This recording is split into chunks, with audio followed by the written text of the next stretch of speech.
Hello everyone, आज का video है जनरेशनल ट्रॉमा क्या है और अनहील्ड वुंड्स क्या होते हैं। मैं क्यों आज जनरेशनल ट्रॉमा के बारे में बात कर रहा हूँ, क्योंकि कई सारे ट्विन फ्लेम वो जर्नी में फंसे हुए हैं इसकी वजह से। ठीक है, उनका चक्रा क्लियर नहीं हो पा रहा है, उनके ट्रॉमास हील नहीं हो पा रहे और उनका सेल्फ यूनियन हो नहीं पा रहा है, जिसकी वजह से उनकी अवेकनिंग नहीं हो पा रही है, उनकी एनलाइटमेंट नहीं हो पा रही है, उनका यूनियन नहीं हो पा रहा है। ठीक है, कई सारे हैं और कई सारे फेमिनाइन मैस्कुलिन मुझे बोलते हैं यार मेरी वाइफ कार्मिक है, मेरा हस्बैंड कार्मिक है। क्या सच में वो कार्मिक है? क्या वो सिर्फ जनरेशनल ट्रॉमा का शिकार है? जनरेशनल ट्रॉमा क्या होता है, आज एक स्टोरी हम रियल रियल लाइफ स्टोरी में शेयर करूँगा, उससे आपको पता चलेगा कि जनरेशन ट्रॉमा का मतलब आपको समझ में होगा कि मैं जनरेशन टू जनरेशन की स्टोरी शेयर करूँगा।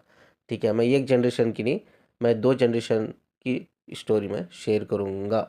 ठीक है, आई थिंक मैं 3 जनरेशन की जो ट्रॉमा है वो ट्रॉमा को मैं आज इस वीडियो में एज ए स्टोरी में शेयर करूँगा। ठीक है, आपको समझ में आ जाएगा कि यार आप अपने हस्बैंड को बोलते हो ना कि कार्मिक है, एक्चुअली वो कार्मिक नहीं है। आप अपनी वाइफ को बोलते हो ना कि वो कार्मिक है, वो कार्मिक नहीं है, she is a part of generational trauma. ठीक है, चलिए एक बहुत अच्छी स्टोरी शुरू करते हैं, हम लोग स्टोरी से डिस्कशन शुरू करते हैं। ठीक है, ये 3 जनरेशन्स की बात करेंगे हम, 3 जनरेशन। ये लास्ट फर्स्ट जनरेशन है, सेकेंड जनरेशन, उसके बाद थर्ड जनरेशन, लास्ट जनरेशन। ठीक है, फर्स्ट जनरेशन की एक औरत की शादी होती है। अभी वो इस दुनिया में नहीं है। इनफैक्ट जब मैंने उनसे ही मैंने सीखा कि जनरेशनल ट्रॉमा क्या होता है। अभी वो दुनिया में नहीं है, जब वो लगभग उनकी डेथ होकर भी बहुत साल हो गए।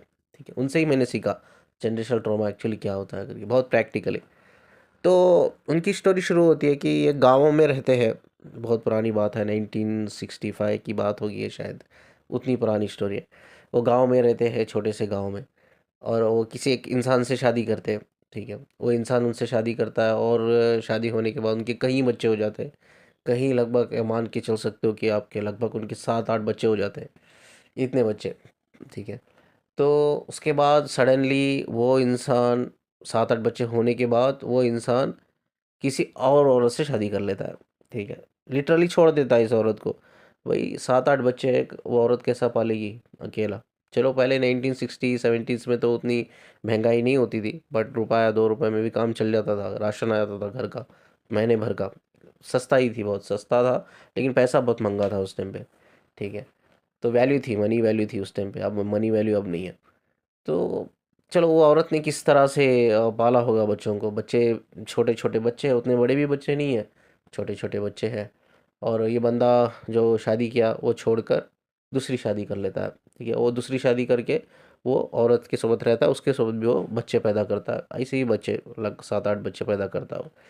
ठीक है, अब ये औरत के पास कभी वो बंदा आता है, जब उसका दिल करे तो थोड़े कुछ पैसे दे देता है और चल जाता है। कभी वो बंदा आता है जब उसका दिल करता है, थोड़े कुछ पैसे दे देता है, चल जाता है। उस थोड़े कुछ पैसों में वो बच्चों को, 7-8 बच्चों को उसको पालना है, उस औरत को। ठीक है, वो औरत स्ट्रेस में रहती है, स्ट्रेस में रहती है। ठीक है, उसमें आई थिंक 8 बच्चे भी पैदा नहीं होते, उसमें 4-5 बच्चे ऑलरेडी पैदा होते हैं। उसके बाद जब वो स्ट्रेस में रहती है, उसके बाद भी वो प्रेग्नेंट होती है। ठीक है, यानी कि जो बच्चे उस माँ को देख रहे हैं जो स्ट्रेस में है, ठीक है, वो बच्चे जो 4-5 बच्चे हैं, अब उसके बाद जो बच्चे एक्चुअली पेट में है अभी, यानी कि 3 बच्चे पैदा होते हैं उनको, 5 बच्चों के बाद 3 बच्चे और फिर से पैदा होते हैं। 5 बच्चे जब इनके होते हैं तब उनका हस्बैंड छोड़ के चल जाता है, दूसरी से शादी कर लेता है। ठीक है, वो पता रहता है उनको दूसरी से शादी कर लिया उसने करके। ठीक है, बाकी के 3 बच्चे होते हैं उनको। पहले कोई बर्थ कंट्रोल नहीं होता था। ठीक है, तो बच्चे तो पहले के ज़माने में ज़्यादा होते थे।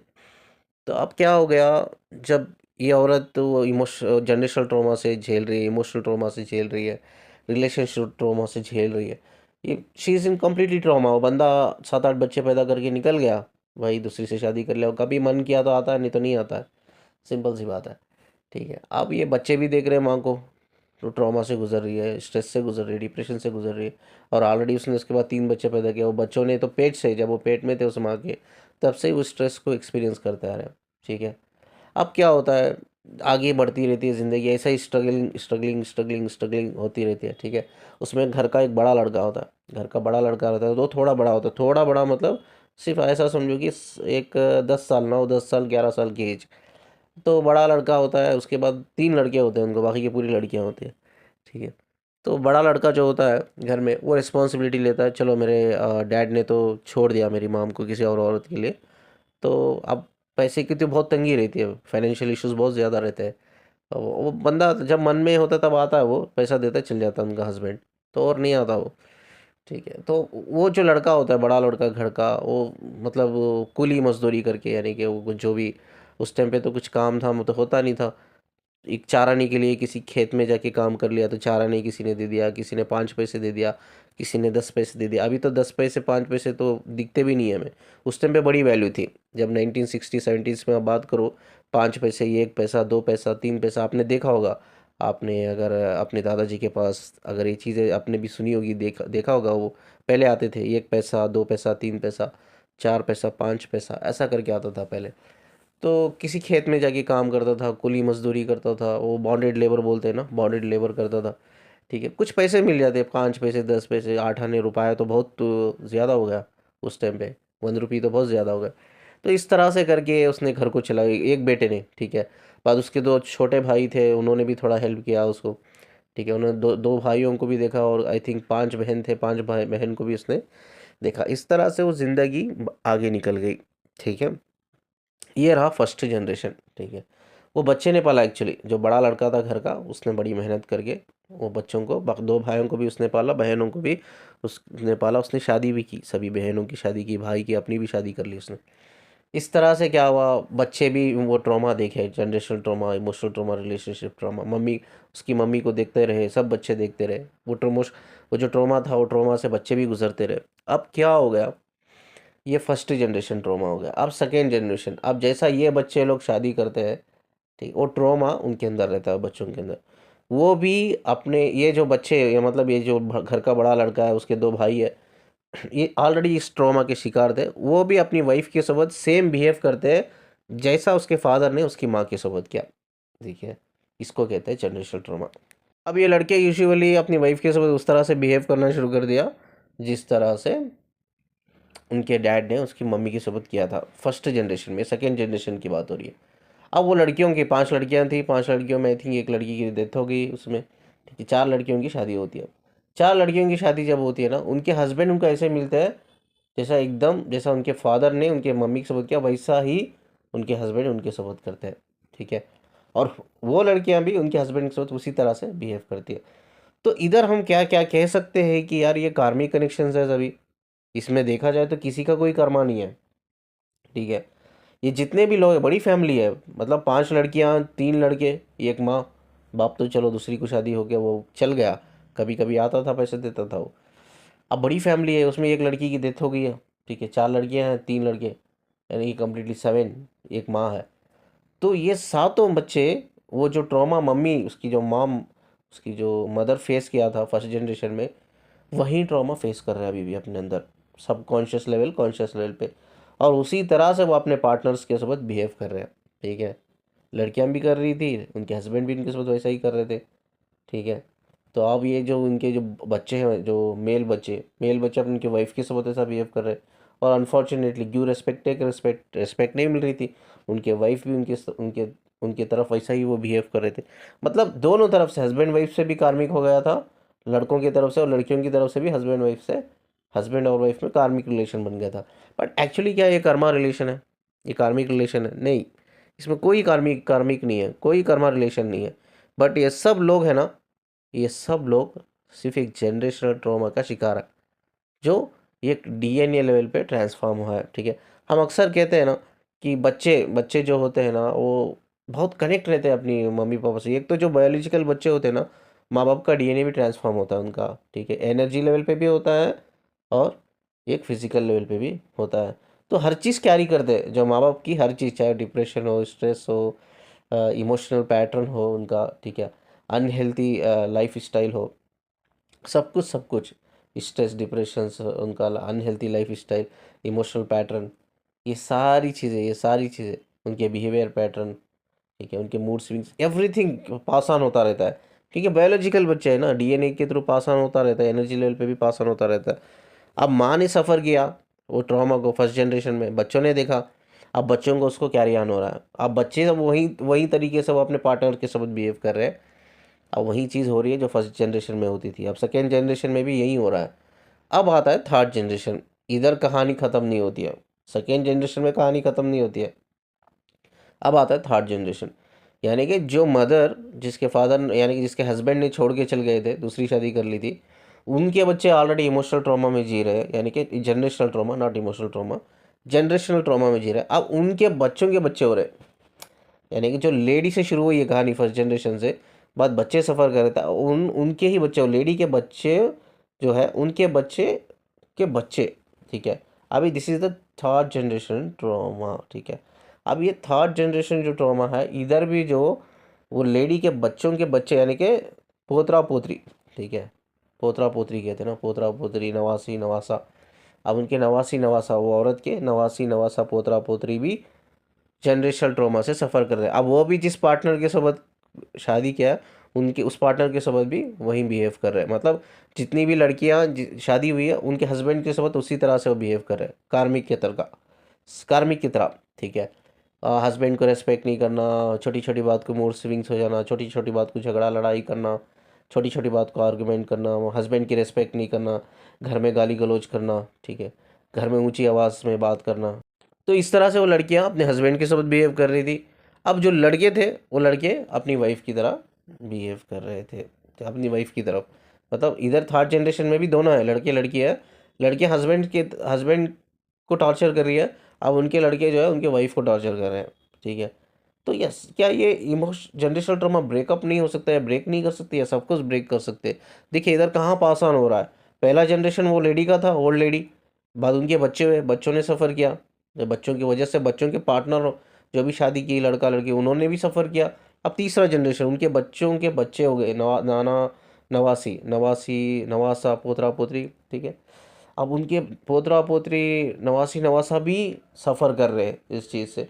अब इधर हमें ब्रेक करना है। अब सच है उनके हस्बैंड कोई अच्छा हस्बैंड मिला, तो वो लड़कियों का वो ये समझ कर, हाँ भाई ये कार्मिक रिलेशन, ये इमोशनल ट्रॉमा है, यानी कि एक जनरेशनल ट्रॉमा है, को समझ कर वो ब्रेक कर सकता है, उसको समझा सकता है ये सब जनरेशनल ट्रॉमा। इस चीज़ को हील करना होगा, ठीक है, किसी ना किसी रेस्पॉन्सिबिलिटी लेना पड़ेगा। चाहे तो जो वो लड़के हैं थर्ड जनरेशन के, उनकी वाइफ जो आएगी उसको रिस्पॉन्सिबिलिटी लेना पड़ेगा ये हील करने में, या जो लड़कियां जिस लड़कों से शादी हुई है उनके हस्बैंड को रिस्पॉन्सिबिलिटी लेना पड़ेगा हील करने में। ये हील तो करना है। अगर ये थर्ड जनरेशन, अभी थर्ड जनरेशन चल रहा है, ठीक है, अब ये थर्ड जनरेशन में हील नहीं हुआ, ये कंटिन्यू होगा, यानी कि उनके पोतरा पोतरी नवासी नवासी के जो बच्चे होंगे ना, वो भी सफ़र करेंगे। अभी तो हील करना है, नहीं तो फोर्थ जनरेशन में जाएगा। तो हमेशा समझा कीजिए, आपका जो मैरिज रिलेशन होता है ना, जिसके साथ आप शादी करते हो, आप कहते हो वो बंदा कार्मिक है, वो बंदी कार्मिक है, कार्मिक नहीं होते ये लोग, उनका ट्रॉमास होते हैं। वो ट्रॉमास सिर्फ एक जन्म के नहीं होते, कई जन्मों के भी होते हैं, ठीक है। वो ट्रॉमास एक जनरेशन्स के नहीं होते, कई जनरेशन्स के भी होते हैं, ठीक है। इसीलिए ना हमारे बुज़ुर्ग कहते थे हमेशा कि जब कोई अब लड़का या लड़की देखते हो ना पार्टनर शादी के लिए, तो पहले उनकी फैमिली हिस्ट्री उठा के देखो कि वो लोग कहाँ से है, कैसे है, ठीक है, उनका हिस्ट्री क्या है, जिससे हम एक एटलीस्ट कुछ प्रिडिक्ट कर सकते हैं कि वो लड़की कैसी होगी, वो लड़का कैसा होगा, ठीक है। अक्सर कहते हैं ना कि भाई किसी लड़की को अगर देखना है ना, तो उसकी माँ को देखो, उसकी माँ कैसी है फर्स्ट ऑफ ऑल, ठीक है। अगर किसी लड़के को देखना है ना, उसके बाप को देखो, उसका बाप कैसा है, सिंपल सी बात है। भाई उनकी फैमिली हिस्ट्री में देखो, आपको पता चल जाएगा कि लड़का लड़की कैसे है करके। उनकी जो भी ट्रॉमास है, जो अनहील्ड है, जो जनरेशन टू जनरेशन अनहील्ड है, वो जनरेशन टू जनरेशन अनहील्ड है, और आगे वाले जनरेशन जो है उसको पास ऑन हो रहे हैं, जिससे आज लोग कार्मिक का रिलेशन दे देते हैं, कार्मिक बोल देते हैं। कार्मिक नहीं है वो लोग, वो सिर्फ अनहील्ड ट्रॉमा है, ठीक है। अनहील्ड ट्रॉमा उन्होंने हील ही नहीं किया, वो जनरेशन टू जनरेशन पास हो रहा है। सिर्फ ट्रॉमा ही नहीं, कई सारी चीज़ें होती है यार, कई सारी चीज़ें होती है जो generation to generation pass on होती है। तो किसी को तो रिस्पॉन्सिबिलिटी लेना होगा। तो इधर क्या होता है, ट्विन फ्लेम जर्नी में ऐसे कई लोग फंसे हुए हैं, ठीक है, जो कार्मिक रिलेशन का नाम देते हो, कार्मिक नहीं है, वो सिर्फ एक जनरेशनल ट्रॉमा का एक पार्ट है, वो सफ़र कर रहे हैं, ठीक है, और कुछ नहीं है, वो कार्मिक नहीं है। इधर किसी ना किसी को हील करना होगा। इसीलिए ना, इसीलिए जो ट्विन फ्लेम है ना, ऐसी रिलेशन में आते हैं जो उनका जो हस्बैंड होता है ना, इस तरह से नार्सिस्टिक होता है, या उसका एक जनरेशनल ट्रॉमा का एक हिस्सा हिस्सा होता है, एक पार्ट होता है वो। तो कहीं सारी फेमिनिन ऐसे हस्बैंड से शादी कर दिया जो नार्सिस्टिक है, एक जनरेशनल ट्रॉमा का पार्ट है, कई सारा मैस्कुलिन जो ट्विन फ्लेम जर्नी में वो ऐसी वाइफ से शादी करता है जो उसकी वाइफ जनरेशनल ट्रॉमा से सफ़र कर रही है, उसकी फैमिली जनरेशन टू जनरेशन ये ट्रॉमा से सफ़र कर रही है, ठीक है, जिसकी वजह से कई सारी प्रॉब्लम हो रही है।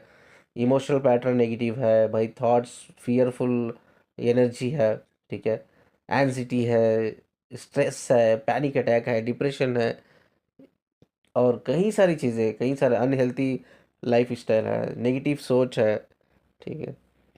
तो ये सारी चीज़ें हैं, ये चीज़ें I think generation to generation से पास हो रही है, किसी ना किसी को रिस्पॉन्सिबिलिटी लेना है। तो इसीलिए जो पर्टिकुलरली जो लोग ट्विन फ्लेम जर्नी में डीएम डीएफ होते हैं, वो ऐसी ही फैमिली, ऐसा ही पार्टनर चूज़ करते हैं, बिकॉज वो रिस्पॉन्सिबिलिटी लेते हैं कि यस, इस फैमिली के जो जनरेशनल ट्रॉमा बॉन्ड है, इस जनरेशनल ट्रॉमा बॉन्ड को मैं ब्रेक करूँगा, मैं ब्रेक करूँगी।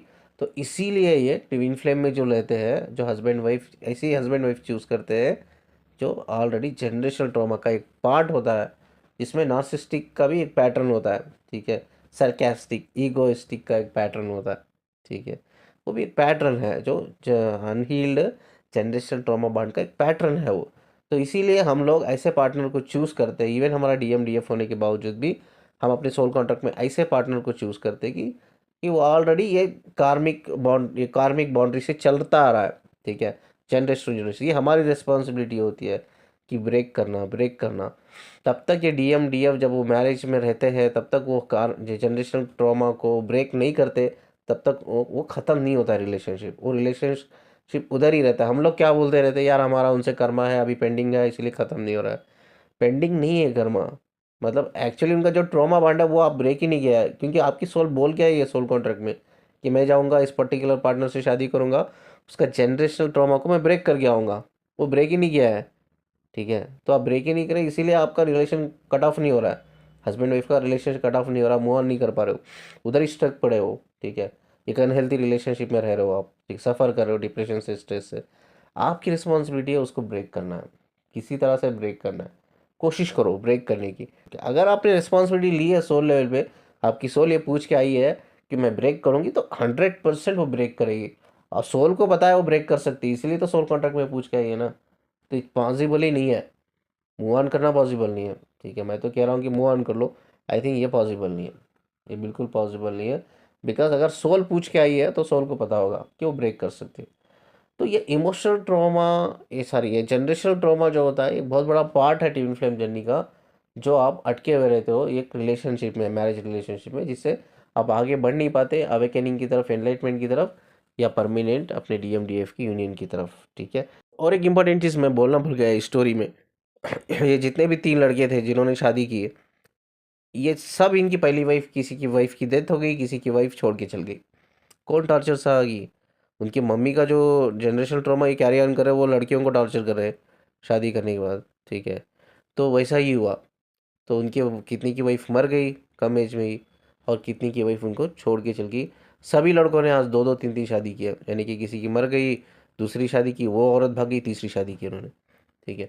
अब इस तरह से भी मुझे सुनने में आया है, ठीक है। तो उनके जो बच्चों के बच्चे हुए ना, उनके बच्चों ने भी वैसा ही काम किया, किसी को शादी की, या उसको उन्होंने छोड़ दिया या उसने उनको छोड़ दिया। ये क्यों हो रहा है, ये सब क्यों हो रहा है?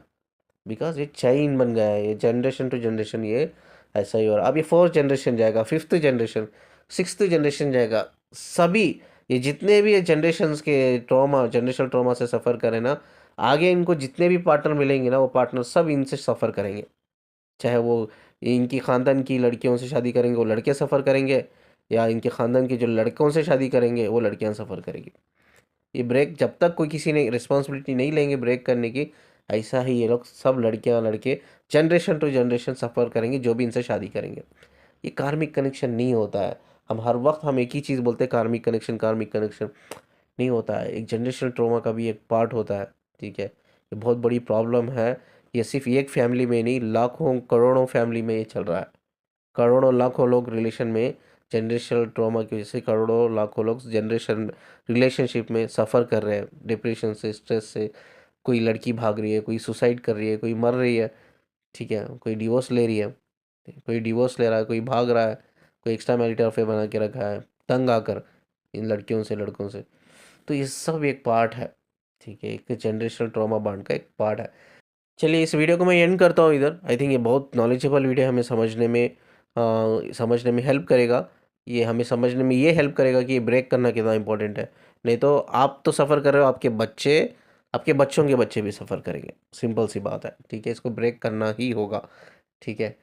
तो चलिए मैं इस वीडियो को एंड करता हूँ। आप नंबर देख रहे होंगे काउंसलिंग के लिए, मुझे आप कांटेक्ट कर सकते हो, ठीक है? व्हाट्सअप नंबर है, कांटेक्ट कर सकते हो। और वीडियो को जितना लाइक करते हो शेयर कर देना, जाते जाते चैनल को सब्सक्राइब करके जाना।